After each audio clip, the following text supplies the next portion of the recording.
नमस्कार दोस्तों और स्वागत है आपके इस नए लेसन में। पिछले लेसन में हमने ये समझा कि हमारे विचार हमारी भावनाओं की जड़ हैं। आज हम एक और शक्तिशाली पहलू पर चर्चा करेंगे, हमारे शब्द। आप सोच रहे होंगे कि शब्द आखिर भावनाओं को कैसे बदल सकते हैं। लेकिन जरा सोचिए, कभी किसी ने आपको प्यार से कहा हो, तुम पर गर्व है, तो कैसा लगा था? और कभी किसी ने आपको अपमानजनक शब्द कहे हों, तो वो चोट कितनी गहरी लगी थी। यहां सिर्फ शब्द बदले थे, परिस्थिति वही थी, लेकिन आपके भीतर की भावनाएं पूरी तरह बदल गईं। यानी शब्द केवल संवाद का साधन नहीं है, वे हमारी भावनाओं के लिए ईंधन भी हैं। थिबॉट मेरोसे मास्टरी और इमोशंस में लिखते हैं कि हम जिस भाषा का इस्तेमाल करते हैं, वो सीधे हमारे दिमाग की व्याख्या यानी इंटरप्रिटेशन और भावनाओं को आकार देती है। सोचिए, अगर आप बार बार खुद से कहते हैं, मैं बेकार हूं, मैं कुछ नहीं कर सकता, तो आपके भीतर निराशा, उदासी और असहायता की भावना पैदा होगी। वहीं अगर आप खुद से कहें, मुझसे गलती हुई है लेकिन मैं सीख सकता हूं, तो भावना बदल जाएगी। यहां तक कि हल्का सा शब्द परिवर्तन भी आपके मूड को बदल सकता है। मान लीजिए आपने कहा, मैं तनाव में हूं। ये सुनते ही आपका शरीर और दिमाग उस तनाव को सच मान लेगा। लेकिन अगर आप कहें, मैं अभी थोड़ा दबाव महसूस कर रहा हूं, तो भावना उतनी भारी नहीं लगेगी। ये फर्क सिर्फ शब्दों का है, लेकिन असर पूरी भावनात्मक दुनिया पर पड़ता है। अब सोचिए, हम दूसरों से भी किस तरह की भाषा बोलते हैं, उसका कितना असर पड़ता है। एक बच्चा अगर रोज सुनता है, तुम हमेशा गलत करते हो, तो उसमें अपराध बोध और डर बैठ जाएगा। लेकिन वही बच्चा अगर सुनता है, तुम कोशिश कर रहे हो और धीरे धीरे अच्छा कर लोगे, तो उसमें आत्मविश्वास पनपेगा। यानी शब्द सिर्फ हमारी भावनाओं को नहीं, दूसरों की भावनाओं को भी आकार देते हैं।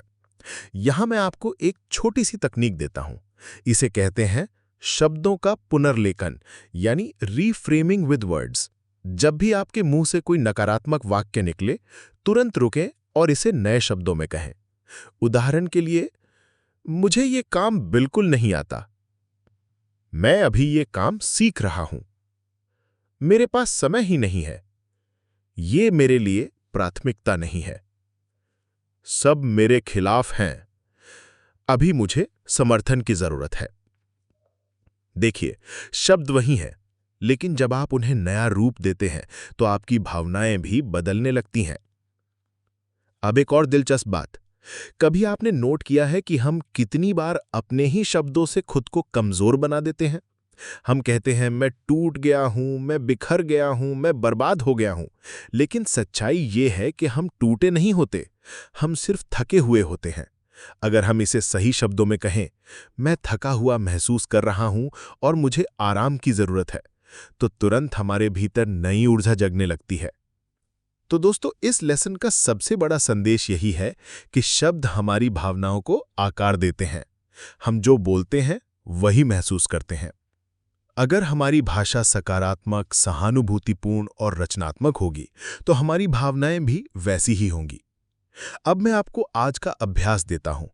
पहला, एक सेल्फ टॉक जर्नल शुरू कीजिए। इसमें दिन भर खुद से बोले गए वाक्य लिखिए। फिर देखिए कौन से वाक्य आपके मूड को गिराते हैं और कौन से उसे उठाते हैं। दूसरा, हर नकारात्मक वाक्य को नए, सकारात्मक और यथार्थवादी शब्दों में बदलने का अभ्यास कीजिए। तीसरा, दूसरों से बात करते समय ध्यान रखिए कि आपके शब्द सिर्फ ध्वनि नहीं, बल्कि उनके दिल तक पहुंचने वाले तीर हैं। सोच समझकर बोलें, क्योंकि आपके शब्द किसी की भावनाओं को बना भी सकते हैं और बिगाड़ भी सकते हैं। तो दोस्तों, याद रखिए, शब्दों में ताकत है। वे आपकी भावनाओं के सबसे बड़े निर्माता या विनाशक बन सकते हैं। अगले लेसन में हम देखेंगे कि शब्दों के बाद एक और गहरा प्रभाव किसका होता है, सांसों का। हम जानेंगे कि आपकी सांसों की गति और गहराई आपकी भावनाओं को किस तरह तुरंत बदल देती है।